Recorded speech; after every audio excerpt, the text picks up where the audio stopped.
नमस्कार, मैं हूं अमरीन राजतोष। आपका बहुत बहुत स्वागत है हमारे खास कार्यक्रम छू लो आसमान में। आसमान का मतलब ही होता है एक ऐसा वातावरण जहां पर सिर्फ आज़ादी है।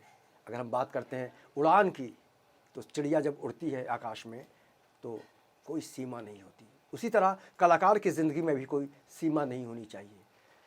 मुंबई में बहुत सारे कलाकारों ने अपनी अपनी किस्मत आजमाई है, लेकिन अब नासिक से आकर एक लड़की लगातार मेहनत कर रही है और जो भी काम मिलता है उसको वो करना चाहती है। लेकिन जो बेस है, एक कलाकार का जो बेस होता है, उसका बेस ही होता है सब कुछ होता है। लेकिन अगर हम बात करें श्रद्धा वाघ की, जो नासिक से आई हैं, मुंबई में लगातार काम कर रही हैं, उनका भी बेस है नृत्य। नृत्य का मतलब ही होता है कलाकार परिपूर्ण हो जाता है। और हमारे साथ खुद हैं आज श्रद्धा। श्रद्धा, आपका बहुत बहुत स्वागत है। थैंक यू, धन्यवाद। सबसे पहले तो मैं आपको बधाई देना चाहूँगा कि जो भी आप काम कर रही हैं उसके अंदर जो आपने बेस बनाया है नृत्य का, उससे सबसे ज़्यादा आपको मज़ा आता होगा, आनंद आता होगा, तभी तो आपने नृत्य को पकड़ के रखा है जी। अपनी यात्रा के बारे में बताइए श्रद्धा, कैसे और कब लगा कि आप कलाकार बन सकती हैं? हेलो, नमस्ते। मैं हूँ श्रद्धा, मैं हूँ नासिक से। मैं जब छोटी थी तब से ही मैं मतलब जैसे कि टीवी में देखती थी, वही घर पे भी वही प्रोसीजर करती थी कि जैसे कि एक्टर टीवी में देखती है दुपट्टा लेके, ओ हो, वैसे ही मैं हर जगह पे कोई भी फंक्शन हो वहाँ पे मैं ऐसे रेडी होके जाती थी और वहाँ पे ही कोई भी फंक्शन में मैं डांस करती थी, कोई भी हो। जैसे किसी का शादी हो, ऐसा नहीं होता था कि कोई पहचान का ही शादी हो, मैं हर फंक्शन में डांस करती थी, हर फंक्शन में। और थोड़ा बहुत एक्टिंग भी कर लेती थी कि किसी को पता चले कि हाँ क्या है यार, कितनी नौटंकी है, मतलब थोड़ा होता था। लेकिन बचपन से ही मुझे पता चल गया था कि मैं बहुत अच्छी डांसर हूँ। और बहुत सारे जैसे कि रिलेटिव्स या घर के लोग बहुत प्रोत्साहित करते थे मुझे कि अच्छी डांसर है, अच्छी डांसर है। तो वैसे ही दिल में और दिमाग में वही चलता रहा कि मुझे डांस ही करना है। तो बचपन से मैं सिर्फ डांस डांस डांस, और मैंने कोई डांस का कोई क्लासेस वगैरह नहीं किया है, लेकिन बचपन से मैं टीवी में देख के टीवी बिना में ट्रेनिंग और बिना प्रशिक्षण के आपने इतना अच्छा कर लिया अभी तक? हाँ, बहुत। सरोज खान मेरी आइडल रही है, तो मैं हमेशा उनको ही देख के डांस सीखी हूँ। चलिए, बहुत अच्छी बात है। घर में भी आपके कोई फैमिली मेंबर भी थे जो कला से लगाव रखते थे आपसे पहले? नहीं, वैसे तो कोई नहीं है, सिर्फ मैं अकेली ही हूँ कि ये इसको कह सकते हैं, मतलब जन्मजात गुण कह सकते हैं। हाँ। तो पहली बार श्रद्धा आपने कब परफॉर्म किया जब लगा लोगों को कि हाँ कि ये आर्टिस्ट भी हो सकती है, बहुत अच्छा कर रही है? सर मैं 7th स्टैंडर्ड में थी, और जैसे कि स्कूल में फंक्शंस होते हैं, स्टेज पे शो होते हैं, जैसे कि हम हमारे स्कूल को रिप्रेजेंट करते हैं दूसरे स्कूल में जाके। तो वैसे ही कोई भी कंपटीशन होता था तो मैं हमारे ग्रुप को मैं ये करती थी, लीड करती थी। तो सर लोगों को लगता था कि यार ये लड़की का एक्सप्रेशन बहुत अच्छा है, तो इसको फ्रंट पे रखे। तो वैसे मुझे बहुत अहमियत मिली, डांस की वजह से मुझे बहुत अहमियत मिली, तो मुझे और इंटरेस्ट आता गया। तो मैंने उसको मतलब हमेशा जैसे कि एक लीडर होता है कि पूरा टीम को वो संभालता है, वैसे ही मैं बचपन से ही मतलब वैसे ही करती आई। तो 7th स्टैंडर्ड से मेरा स्टार्टिंग हुआ था डांस का। मैंने फर्स्ट स्टेज पे परफॉर्म किया था 7th स्टैंडर्ड में, और मेरे स्कूल को रिप्रेजेंट किया था। अच्छा, ये कब ख्याल आया आपको कि सरोज खान मेरी आइडियल हो सकती हैं? सर जैसे कि हाँ। बचपन में शो आता था उनका, एक डांस सिखाती है वो बहुत सारे आर्टिस्ट लोगों को। तो वो स्टेप्स जैसे कि स्टेप्स वगैरह सिखा के वो एक डेमो देती थी, एक चैनल पे आता था। तो मैंने उनको वैसे ही देख देख के कोई भी फंक्शन में परफॉर्म करने का हो या किसी भी टाइप का परफॉर्मेंस हो। और मैंने देखा कि माधुरी दीक्षित, बहुत सारे आर्टिस्ट लोगों को उन्होंने कोरियोग्राफ किया है उनके गानों को। तो और माधुरी दीक्षित भी मेरी सच में बहुत मतलब बड़ी आइडल है। लेकिन फर्स्ट मेरा प्रेफरेंस है कि सरोज मैम। तो उनको देख के ही मैंने डांस मतलब बहुत सरोज खान जी ने ही माधुरी जी को ऐसा मतलब मौका दिया, 1 2 3। जी हाँ। तो एक अलग इमेज बनी। हालांकि उसके पहले भी बहुत काम किया है माधुरी दीक्षित ने, लेकिन एक जब सफलता मिलती है तो वो हमेशा के लिए सिग्नेचर मार्क हो जाता है। आपको क्या लगता है कि वाकई आपकी इमेज किस तरह की होगी इंडस्ट्री में? क्योंकि अभी तक आपने कभी भी किसी को ना नहीं कहा इंडस्ट्री में, चाहे वो तारक मेहता का की सब्जी वाली हो या फिर अलग अलग यही जो जज्बा है आपके अंदर, इसको आप हमेशा बचा के रखिएगा। क्योंकि बहुत सारे लोगों को लगता है कि नहीं, हमने तो बहुत कुछ कर लिया, अब ऐसा करेंगे वैसा करेंगे। लेकिन जब कलाकार के पास कोई भी काम आता है और परफॉर्म करता है, जिस तरह से आज अमिताभ बच्चन है, वो किसी प्रोजेक्ट मेरे ख्याल से ना नहीं कहते हैं, जी, इसलिए जी। हर जो भी काम जाता है वो करते हैं, क्योंकि उन्होंने ऐसा दौर देखा है, ऐसी उन्होंने खुद पहले अपने मुँह से बात की थी कि कोई काम छोटा नहीं होता है। Yes. आपने क्या सोचा है अपने करियर के लिए? सर जैसे कि मुझे मैं अच्छे एक्ट्रेस भी हूँ मैंने सीरियल्स भी किया है, तारक मेहता का उल्टा चश्मा। मराठी सीरियल भी कौन-कौन से किए हैं आपने, वो मराठी बताइए? सीरियल भी मैंने हॉटस्टार पे छतरी वाली सीरियल आती थी, उसमें मैं विक्रम की गर्लफ्रेंड बनी थी, उसका रोल प्ले किया है मैंने।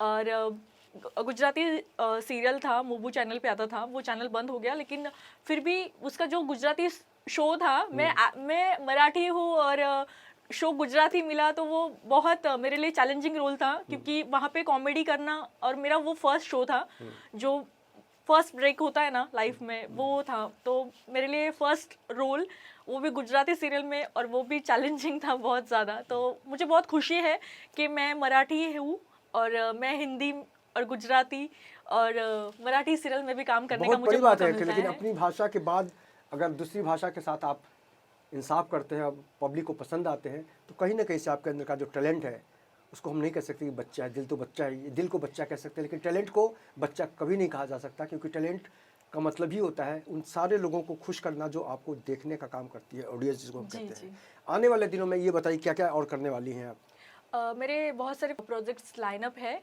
तो बस अभी प्रोसीजर में है, बिकॉज ड्यूरिंग लॉकडाउन बहुत सारे प्रोजेक्ट्स थोड़ा डिले हो गया है, लेकिन कोई नहीं, अभी फिर से श्रद्धा, घर में कौन कौन से हैं? और घर में है मेरे मॉम डैड, भाई बहन, दादी है, दादाजी नहीं है। आपका नंबर कौन सा है भाई बहन में? मैं फर्स्ट नंबर पे हूँ सर। वाह, वाह, मतलब जिम्मेदारी सब बहुत सारी है। जिम्मेदारी मेरे ऊपर और ही है। ये बताइए कि अभी फिल्म इंडस्ट्री का रूपरेखा बिल्कुल बदल चुका है। जी जी। अगर हम वेब सीरीज की बात करें तो ऐसा ऐसा बहुत बार होता है कि आप फैमिली के साथ, अपनों के साथ नहीं। सीरीज नहीं देख सकते हैं। ऐसे में एक कलाकार के तौर पर आप कितना, मतलब क्या सोचती हैं कि किस तरह का रोल करना चाहेंगी, क्योंकि अभी बहुत बोल्डनेस आ गई है। हाँ जी जी। मैं मतलब कोई भी काम को या कोई भी कैरेक्टर को मैं मतलब डिफाइन नहीं कर सकती, क्योंकि हर कैरेक्टर का अपना अलग ही वो होता है। जी। तो लेकिन मैं ऐसा ही काम करना चाहूँगी कि जो मेरे घर वाले या पूरी फैमिली मुझे एक साथ देख सके। तो जिस वो तरह से भारतीय संस्कृति में कहा जाता है कि हाँ। संस्कारी बहू, जी जी। तो मतलब बहू नहीं, नहीं, लेकिन एक बहू होती किसी है ना, बेटी बेटी तो है ही, हाँ, बेटी ही तो बहू बनती है। जी, जी। सास भी कभी बहू थी। लेकिन तारक मेहता में जो आपने देखा होगा, जी उसमें कैसा अनुभव रहा आपका? बहुत बड़ा बहुत सीरियल है। पूरा एंटायर टीम बहुत ही अच्छा था, और बहुत मजा आया सब लोगों के साथ काम करके। जेठालाल जी, दयाल पोपटलाल जी, जितने भी क्रू मेंबर्स थे, direction team, all. Asit Modi साहब। जी जी। उनसे सिर्फ मुलाकात चेक के टाइम पे हुई है। और उनकी और मेरी मुलाकात नहीं हुई, बस ऑफिस में चेक लेने के टाइम पे ही हुई है। तो बहुत अच्छा एक्सपीरियंस था। डायरेक्शन मतलब मुझे ऐसा नहीं लगा कि वो लोग 12 साल से वो शो चल रहा है, और मुझे 2019 में ब्रेक मिला था तारक मेहता में। तो ऐसा कभी मुझे नहीं लगा कि यार इतना बड़ा टीम है, 12 साल से काम कर रहे हैं वो लोग, उनका शो 12 साल से चल रहा है, मैं कर पाऊंगी कि नहीं। लेकिन सब लोगों ने बहुत सपोर्ट किया और अच्छा रहा मेरा। श्रद्धा, जब हम बाजार में कुछ खरीदने जाते हैं तो बहुत तरह के किरदार नजर आते हैं, जिस तरह से आपने सब्जी वाली का रोल किया। जी, जी। अब बाजार में जब आप निकलती हैं, बाकी सब्जी वाली को आप देखती हैं, तो क्या लगता है आपकी सोच के? मुझे लगता है जब मेरे डायरेक्टर थे कि उन्होंने बोला था इतनी खूबसूरत लड़की को आपने सब्जी वाली बना दिया। तो वो मेरे लिए बहुत अच्छा था कि मतलब मैं यंग थी और सब्जी वाली बनाया। यंग तो तो अभी भी हैं आप, खूबसूरत भी अभी हैं, सुंदर तो हैं ही। जी जी।